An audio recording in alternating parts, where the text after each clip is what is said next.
današnji slovesnosti ob inauguraciji novega rektorja Univerze v Mariboru je po svečanem prejemu rektorskih simbolov, ki jih je predtem odložil njegov predhodnik Ivan Rozman, svoj 4-letni rektorski mandat nastopil Daniel Rebolj. Univerza nimajo abstraktnega poslanca, nosijo tudi pomembno družbeno odgovornost. Zaradi svojega potenciala, zaradi znanja, ki ga nenehno odkriva, je toliko večja njena odgovornost. Zato se univerza dolžna organizirati tako, da bo preseku, ki bodo rojevali nove izkore spoznanja, čim več.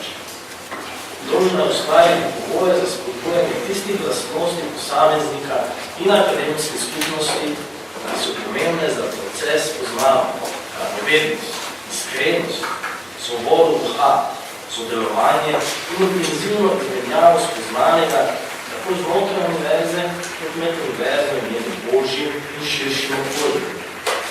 Leta 2004 sem postal rektor, je Univerza v Mariboru bila velika, imela je 9 fakultet in visoko šolo. Danes se je število fakultet skoraj polovilo, šteje 17. V teh letih se je povečalo tudi število akreditiranih študijskih programov.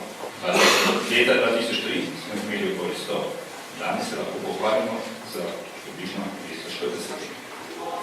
Danes Univerza v Mariboru je druga največja slovenska univerza, hkrati pa tudi druga najstarejša univerza.